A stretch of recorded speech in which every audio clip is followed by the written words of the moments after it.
Hey friends, a quick reminder that we wouldn't be able to do what we do if it weren't for our friends who support us at patreon.com/thegaytheistmanifesto. This week, we're using our Patreon money to create a machine to harness the energy and enthusiasm from this week's guest, because good Lord, she's awesome, and she makes me want to be a better human being.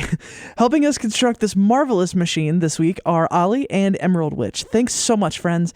If you'd like to help us do these kinds of wonderful things, head over to patreon.com/thegaytheistmanifesto and consider a per episode donation to support the show. Your source for news, commentary, discussion, and debate at the intersection of the atheist movement and the LGBT rights movement. This is the Gaytheist Manifesto.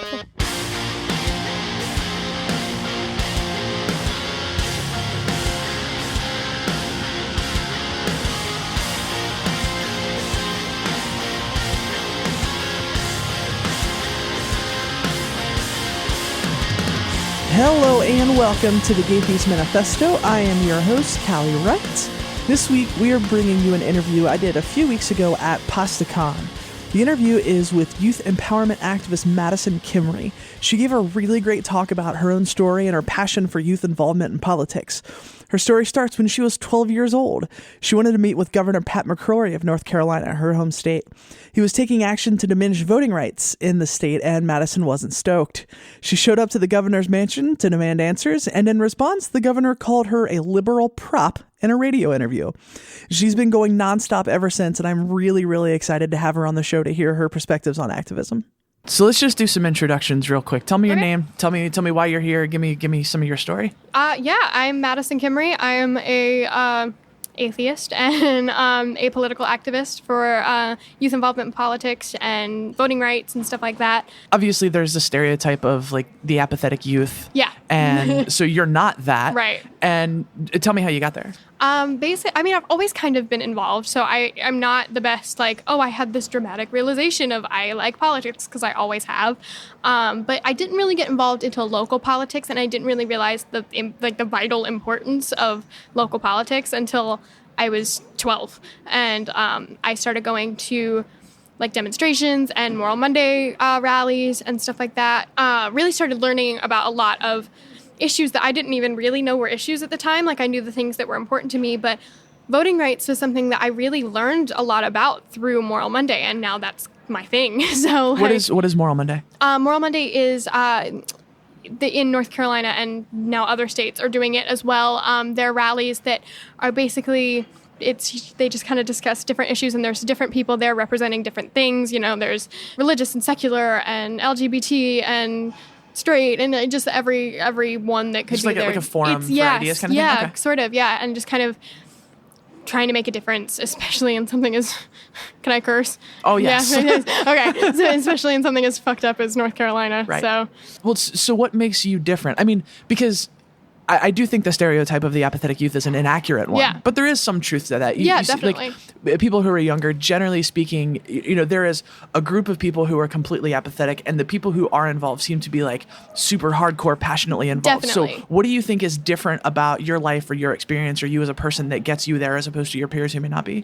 I'm not sure, because I didn't have this like holy grail moment. Like, I've always just been interested, but for me it was kind of seeing how things locally were actually affecting people and really learning how important local politics was. Like, is there a specific example of that you can share? It was the voter ID bill was what was happening as I was getting involved, and that's what I was learning a lot about, and I was like, whoa, this is a really big deal. And I didn't know, I mean, I knew, but I don't think I was as aware, and just I wasn't as informed as I could have been and then became about how I was just thinking on such a broad, like, national level. You know, as a kid, I was thinking, politics means the president and senators and stuff like that. But I wasn't really thinking about how much the state politics affected me, and it really does. I mean, it affects me just as much, if not more, than things happening at the national level. So I wonder if you worry about getting cynical, because there's the joke that, the older you get, the more involved you get in things, the more in the weeds you get. You learn how things work behind the scenes. Yeah. You learn that, people you used to look up to, people in power, really may not be that great at people and that kind of stuff. Yeah.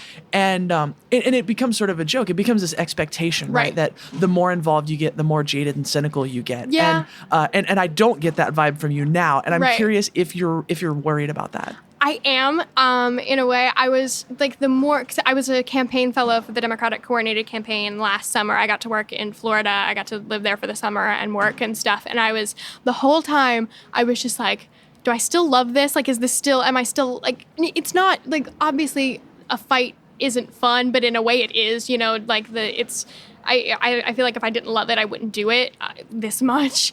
But am I still enjoying what I'm doing? Do I still feel like it's worth it? And up until this point, the answer's always been yes.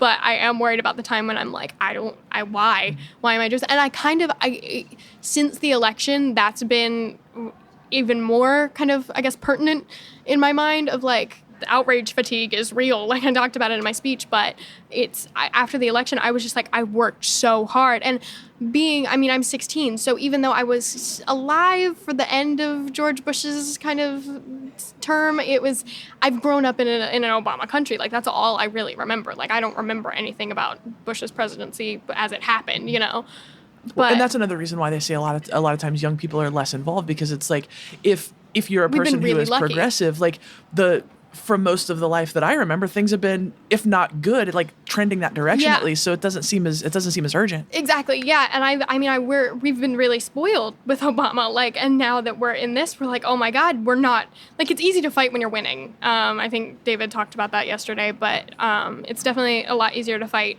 when you're winning and the things that you're doing are more likely to happen. But when all you're doing is getting punched back, it's harder, and it really tests you and tests how much you care about what you care about. And maybe at this point, I think a lot of people have realized like I can't do it with the way it is now, and that's okay. I feel really bad, but I question that. I was so depressed after the election and stuff, so I'm kind of jumping back on the bandwagon over the past couple months. But it's hard. It's really hard. Another thing I wonder about is, so, I'm trans, and when I do trans talks, it makes sense for me for people to ask, like, well, what can we do, right? Because for a lot of people, being trans is so far outside of their life experience. They just don't know, right? Right, yeah. But everybody's been 15 or 16 at some point, right? And so when I hear people say, like, well, what can we do to get people involved? What can we do to help? Yeah. Part of me, and this may be the jaded and cynical part of me, that I'm not stoked that part of me exists, but it does. Yeah. And part of me is annoyed by that. It's because you've been there. You know the answer to this question. Yeah. I feel unpack that for me. I know why they're asking, and I know they're asking it with the best of intentions. They genuinely want to get young people involved. But then I kind of feel the same way of like, obviously it's different than it was when, someone that's older than me is asking, because obviously it was a different time when they were 16 than when I am right now. But it's at the same time, like young people that aren't involved, it's generally for around the same kind of reasons. So when they ask me that, I'm like, okay, well, I try to answer it as best as I can, genuinely. How do you answer that question? Because the answer is so unsatisfying, right? Because the answer is just like, well, listen. Yeah. And ask young people to be involved. Right. And it's not a sexy answer. No, you know what I mean? Exactly. Yeah. And then that's also something I talked about in my speech, was just like, there's not one answer. Everyone wants the one answer that doesn't really involve a lot of change, and maybe just one person can do all the work for that one answer. And that's not the way it is. And so I think that's so frustrating for a lot of people. And I think a lot of people that do ask, well, how do I get young people involved? Or what can I do?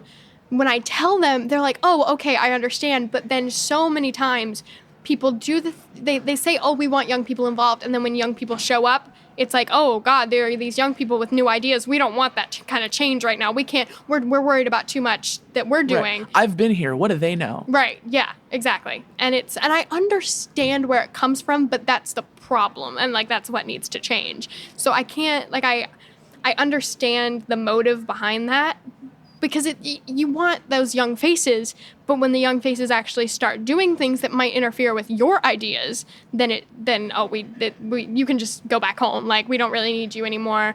Wait till you're older, whatever. Well, and I tend to think that young people, in a lot of ways, grow into the expectations that are set, right? Yeah, definitely. So if we expect that young people are apathetic and don't care and aren't interested, then chances are they're going to grow up that way, right? Definitely. And so it's almost this self-fulfilling prophecy. It's like, well, we expect it and then we create it. Right. And then when somebody shows up to break that mold, then we're like, you know. Definitely. And that really bothers me because in my mind, there's a difference between simple and easy, right?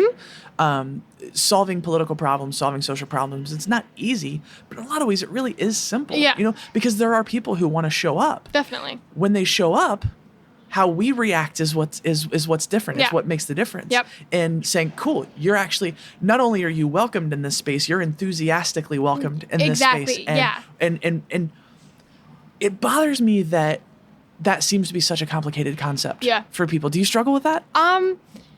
It's so different having an environment where it's like, oh yeah, we want young people to come and sit in the back and stay quiet, versus we want them engaged and talking to us and giving us their ideas, because even if it's not a great one, you might be able to take that and, oh, well, okay, what can we do to make this logistically work? Or it's something. And it makes that young person feel involved, and it makes them involved. And that's, I think so many people just think, well, if we let them start talking, then they're going to totally take over, and there's no way that can happen because we know what we're talking about and they don't. And a lot of it... This is so uncomfortable for me. This is new. Yeah, no. I think so much of it is subconscious, too. Like, I genuinely don't think people are maliciously, like, trying to invite young people and then push them aside, but it's just... You want every person, no matter how involved in a movement as a whole you are, you want your ideas to be heard, and you think, as a general statement, that your ideas should be used and are the best of the best, and maybe they are, but I don't think real change can be made without a collaborative effort, because while one person can make a difference, it takes a movement to make change. And I wonder how you deal with that. I mean, when you show up and you run into that attitude, how do you react? What do you do? I've been lucky in that it's... lucky and kind of unlucky, I think, in a way, of since I was 12, it's always been, wow, you're so involved. Like, we're so proud of you. Thank you for doing what you're doing. And I haven't had the experiences that's why I love talking to young people about conventions and different things and the ways that they're involved. But I feel so kind of cheated out of being able to relate to that being pushed aside, because I've grown into, like, I was speaking at Moral Monday at 12. So I had respect that I think other young people haven't had. And that's a lot of privilege that I've been given. And while it's been nice, I guess, it's kind of, I kind of wish that I could relate to other young people that have had those struggles a little bit more. Do you have a plan? I mean, obviously, the more you do this, you're going to run into it. So I'm just curious, like, do you have a plan for, you run into that and it's like, oh, who the hell is she? Yeah. Do you have a plan for that? I mean, I know what I believe and I know what I've experienced that works, and I'm always going to be there with my ideas and my opinions, and people can take them or leave them, and that's fine. I mean, that's the way the world works. We can't all agree on everything, but I'm never going to, because I've been faced with a lot of hurdles to kind of overcome in that sense. I mean, the governor called me a prop, but like, I think I have yet to be discouraged, and I've only grown kind of more confident in not necessarily my opinions, because again, I know I'm not right all the time, and I know my ideas aren't always going to be the best, but at least I'm trying, and I'm making those connections and trying to make the change that I would like to see. I wonder if, so I mean, obviously, youth empowerment, youth activism is your thing. Mm-hmm. And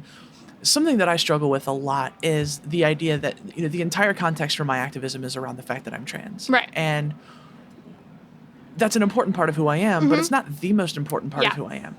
And I struggle with the idea that so much of who I am is focused around that. Yeah. And I wonder if you have the same struggle with youth, because, at the end of the day, what it's really about is the ideas, right? It's the ideas, it's the change that you want to make. Mm-hmm.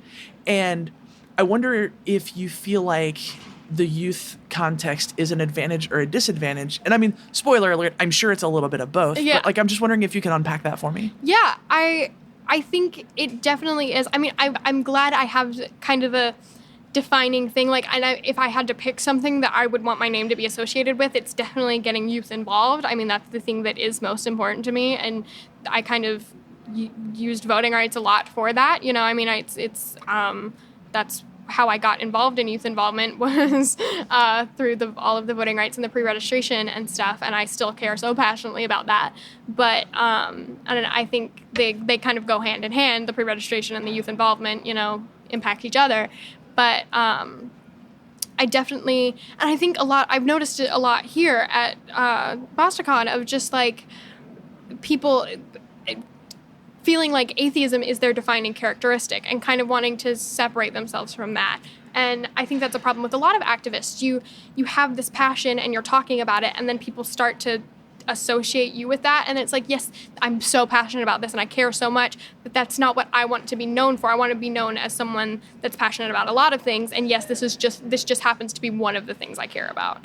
And I've definitely felt that in some ways. And that's why and a lot of people associated me with voting rights really strongly for a really long time. And I'm like, yes, that's such an important part, but it's more about the youth involvement and how they go hand in hand versus like voting rights as a whole. Because people were asking me questions about other issues within that voter ID bill that was passed in North Carolina, within other things that I cared about and I want to know about and learn about. But at the time, especially, I didn't really know much about it. I knew about what I had learned about and what I cared about. And I was still learning, and I'm always still learning. But I think being able to kind of separate yourself from a label and a narrative is helpful, but it's really hard. Yeah, well, it's a double-edged sword. Yeah. It can get your foot in the door, but it can also pigeonhole you. Yeah. I was talking earlier about growing up into the expectations that are set for you in one way or another. And maybe this is an annoying question to ask, so I'll apologize in advance. But being 16, you can't do a lot of this if you don't have some level of support from your parents. Yeah. So talk to me about that. Yeah, no, my parents have been incredibly supportive of me throughout everything I've done, and we don't necessarily agree on everything. I talked about it on the podcast last night. Like, there are certain little tidbits, but as a general statement, like, they've been so supportive. And when I came out as an atheist, when I came out as bi, you know, different things like that, they've just always, and obviously, like, my mom is here with me at this convention right now. Like, she's not Christian by any means, but she's spiritual, but not like a believer, but she's still here and supporting me, and she's always supported my atheism. You know, I have other family members that aren't as supportive, but it's been really nice to have that within my home, having that support system. Obviously, we know that being younger, being older changes your perspective on things, sometimes in good ways and sometimes in bad ways.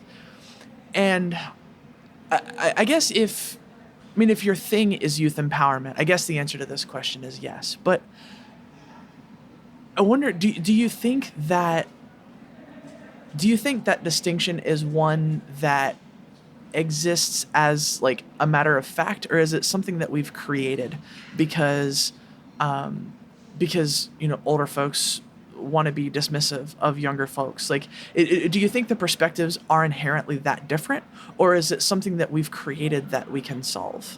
Honestly, I think a little bit of both. I think there's definitely a difference between, I have not had as many experiences as you. I haven't had as many experiences as anyone older than me, just because solid time on the earth. But I think at the same time, there are a lot of things that, you know, there can be a 60-year-old that's super homophobic. And I think in that way, I therefore have more knowledge on that than them, because I'm more aware. I know more about that, and therefore I'm accepting.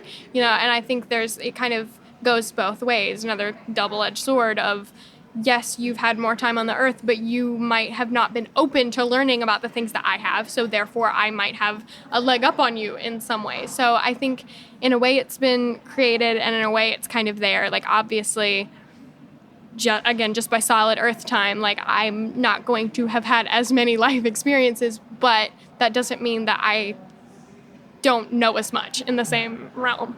And I guess a lot of way the question comes back to one of innocence, right? Yeah. It's it's a silly and problematic concept, but Yeah. like I think you know what I mean Yeah. when I say that. And again, it goes back to, being jaded and cynical. Like the more experiences you have in the world, it's like, well, shit, I know how it really is now. Right. Like it's easy for you to be idealistic because you haven't seen the shit I've seen. Right. And and I guess in a way that's helpful. Yeah. But also in a way it's not. Yeah. And I mean, do you have thoughts on how to fight that dynamic? Because to be honest, I think we need a healthy mix of both. Exactly. Right? Because yeah. we gotta know how things really are. We Right. can't be naive. Right. But we can't be so cynical that we stop caring. Exactly. And I think once you reach a point where you're so cynical that it's like you can't know anything, you haven't seen the shit I've seen, that even if you still think you're so involved, that's a form of apathy in and of itself. And so I think having a young person, again, even if their ideas aren't necessarily the best way, and I think that's why we need a balance of older people that have been involved and know how everything works behind the scenes, and having the young person with fresh new ideas just coming from an outside perspective. Having kind of both of those mixing together is the best way to actually make change, because you have the wholesome, innocent ideas of a young person and also the logic and reasoning of someone that's had more experience with making change. And I think together that's ultimately the best way to get shit done. Right. Well, and the other thing that I wonder about is, so we were talking about this dynamic of older folks not being interested in what young folks have to say because you're naive, because you don't know enough. Mm-hmm. I'm wondering if among you, and I mean, I think the answer is to some extent yes.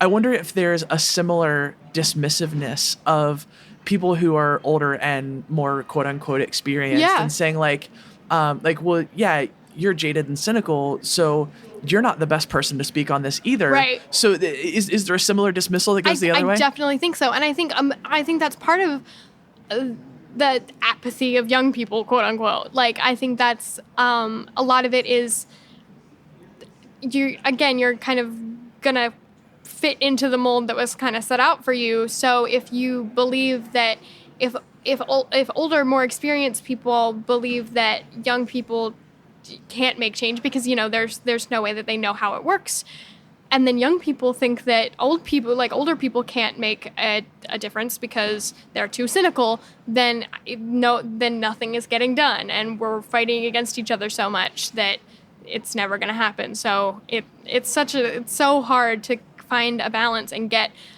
young people that aren't as kind of self-aware to realize that you can still be involved, and some people will listen to you, and maybe they can make other people listen to them, and get the ball rolling. Something can still get the ball rolling versus just being apathetic and not caring, and vice versa. Somewhere in your talk, you said one of the comments that you get a lot is people saying, "When can I vote for you?" Yeah.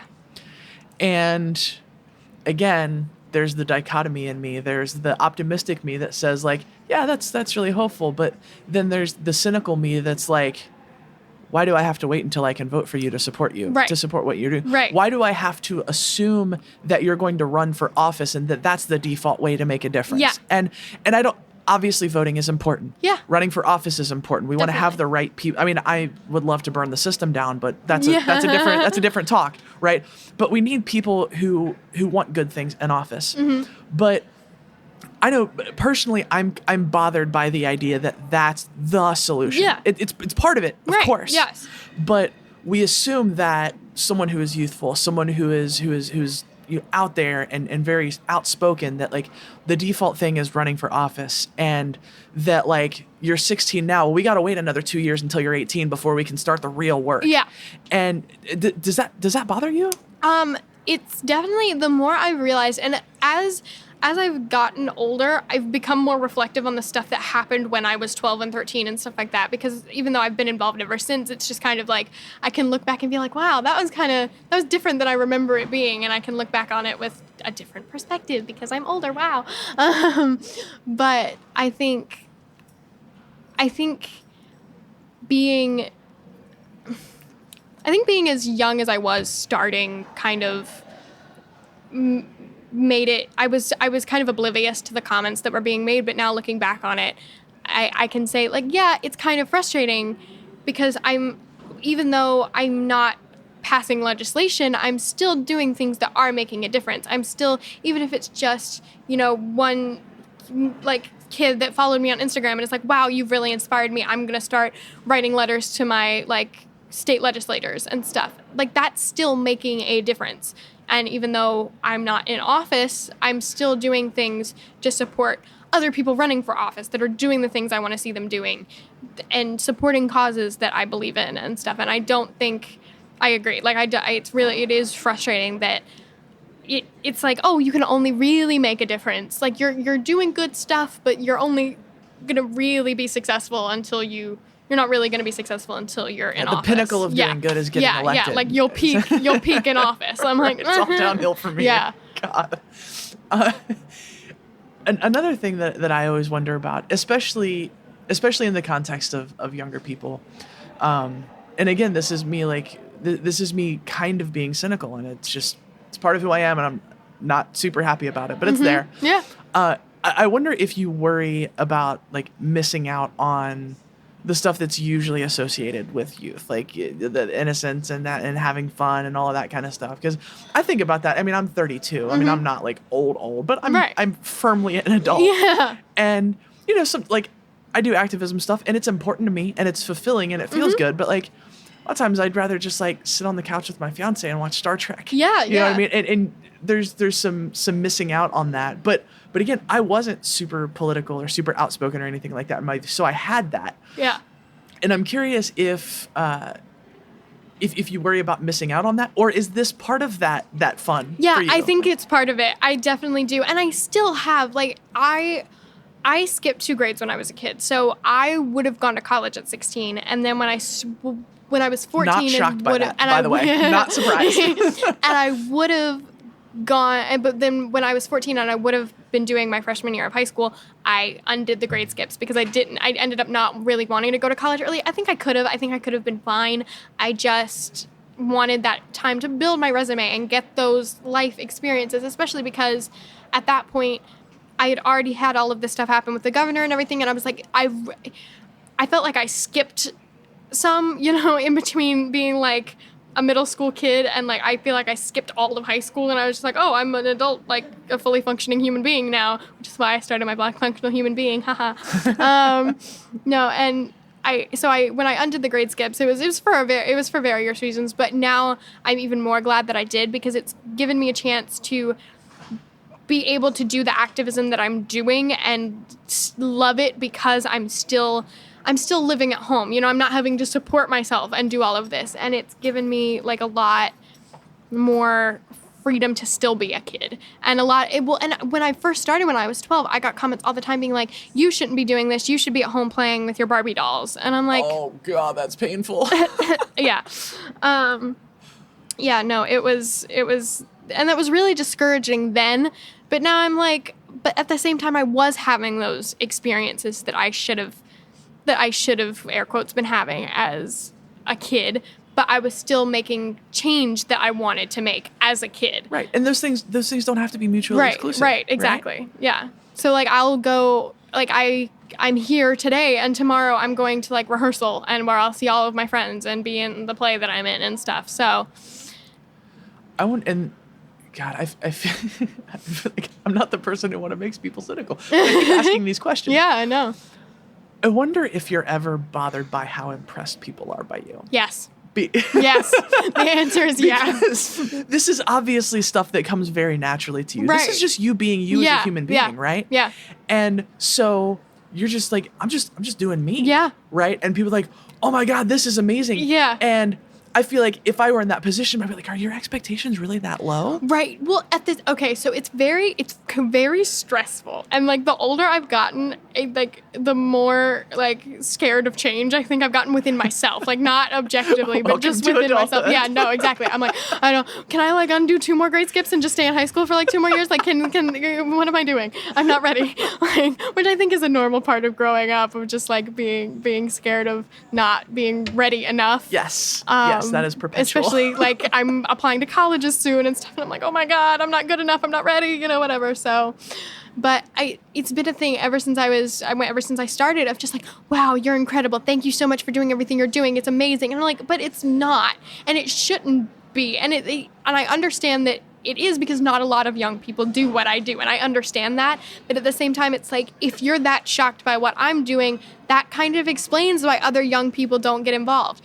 But then at the same time, the more I do this stuff, the more stressful it gets because I'm like, okay, I have this like thing of impressing people. And I feel like if I don't impress them enough, then it's like, and I kind of hate it, but I'm also trying to exceed it and live up to it more. And I'm always stressed that I peaked at 12 or 13 or whatever.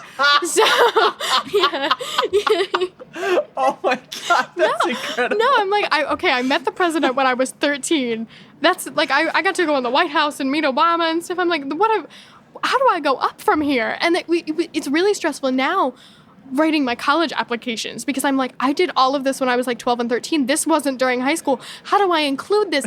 The stuff that I've done, like that's like some of the coolest stuff I've done in my life thus far. And like, how do I include it? I know exactly. I'm like, how do I live up to this? And throughout, like, since that happened, I'm like, I'm going to have to find something to top this before I apply to college. Like, what am I going to do? They're going to be like, oh, well, she was cool when she was 13, but and now? Like, right.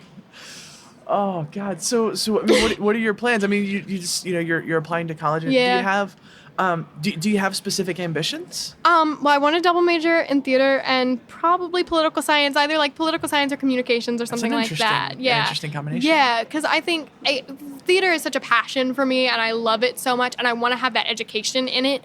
Whereas like political science or communications or whatever I would do would be, that's what I want to do. I like if I want to run for office or whatever, but I think the two kind of go hand in hand, especially if I'm going to run for office. Like political science and theater kind of intermix quite a bit.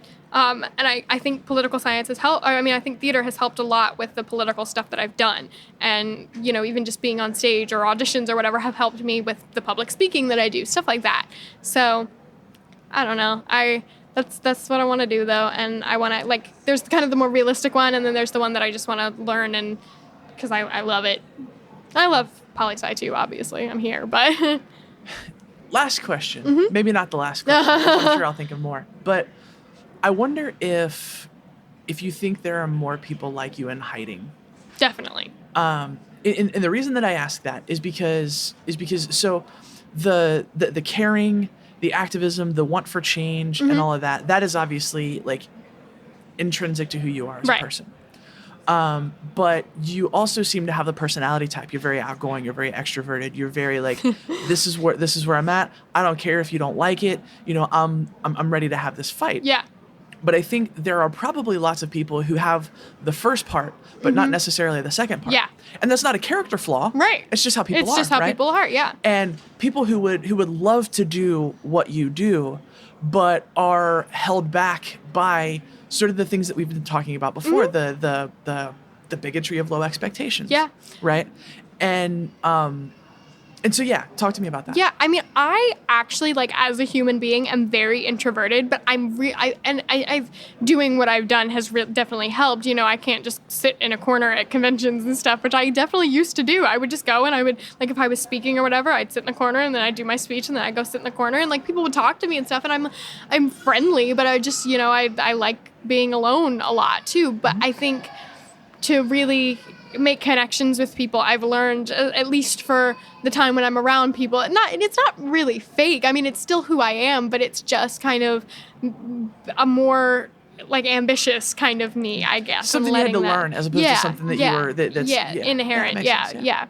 So, but I think I've definitely gotten better at that and just kind of mingling around and talking to people and stuff. So, but yeah, no, it's definitely hard for other young people, I think, that don't have one or the other, to really get involved. You either want to make change and you don't feel like you can, or, you have that personality, but you're kind of apathetic when it comes to doing things with it.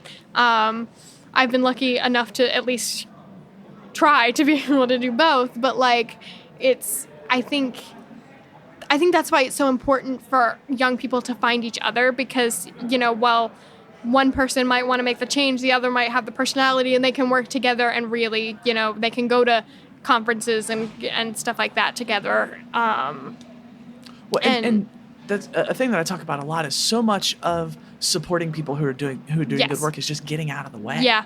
You know, it's not that like, you know, I as a 32-year-old need to invite a bunch of 16-year-olds and I need to lead the discussion and I need to be steering it. It's Right. like I need to create space for these folks to get together and I Yes. just need to go hang out and have some tea outside while Yeah. they do their thing. Yeah. Yeah. And I think I that's something else that I've noticed, like throughout, you know, whether it be, especially within like political stuff, it's a lot of like, let's get together and listen to people talk at us and then that's it. But I think so much more happens if you create an open discussion among everyone and just let everyone kind of talk amongst each other and discuss the ideas as they're being talked and have someone maybe at the front leading a discussion and like, how do you think we can change this by doing this, or, you know, whatever. But having it more open, because I think then people really soak up those ideas better than just being talked at. I don't like being talked at. I like having discussions with people. That's how I absorb information. That's how I learn. That's how I, you know, open my mind to other opinions and ideas. So I definitely think that that's something that everyone needs to work on, like within an activist community, of just being more open to discussion in events and stuff like that. And I think that's a really important part of getting young people involved too, because I think that's even more true with young people. That's awesome. I think you're a badass. Thanks. And I would think you were a badass if you were the same age as me or 16. I don't care. I'm one of those people who's going to annoy you by being impressed with you. It's fine. It's fine. It's not annoying. I really do appreciate it. Yeah. It's just like, but I'm just me though, which is like, and that's even more, I appreciate it even more because, you know, they're impressed by just me, just being me. But like, I'm not really annoyed by it, but it's just kind of made me a little bit more stressed when I go to speak. I'm like, oh my God, I have to live up to expectations of other people that really don't exist. Because if I look back at the speeches I gave when I was 13, they sucked. Right. And I think I've gotten significantly better. So objectively, I should still be impressive. But I think the older I get, the more like reasonable it is for me to be involved. So I'm like, when I'm 18 and doing this, I really got to impress people, because then it like makes sense for me to be doing Right. So there's the bigotry of low expectations and then the pressure of too high expectations. Yeah. And you go immediately from one to the other. Yeah, definitely. Well, thank you so much for taking the time to sit down and talk. I think this is probably one of my favorite conversations I've ever had for the show. So I'm super excited. Yay. Well, yeah, thanks for asking me. And that, my friends, is going to do it for this episode of the Gaytheist Manifesto. We are a proud member of the Trans Podcaster Visibility Initiative. We're a group of trans podcasting badasses working to bring more trans voices into podcasting and other content creation. Search for the Trans Podcaster Visibility Initiative on Facebook for more info. You can find our show on Facebook at facebook.com/The Gaytheist Manifesto. You can email us at thegaytheistmanifesto@gmail.com. I'm on Twitter at GaytheistCallie, and you can find the show on Twitter at The Gaytheists. If you want to support the show and the activism we do, you can head to patreon.com/The Gaytheist Manifesto and make a per episode donation as little as $1 per episode. And if that doesn't work, you can also head over to iTunes and give us a 5-star review. That helps us move up in the rankings and get heard by more people. Before we go, I want you to know that if you're lost, you're hurting, you're scared, if you feel like no one cares and no one understands, you need to know there's a community out here that loves you, cares for you, knows that you're capable of amazing things, and that you are worthy of love. If you're struggling, please don't be afraid to reach out. Until next time, friends, this is the Gaytheist Manifesto.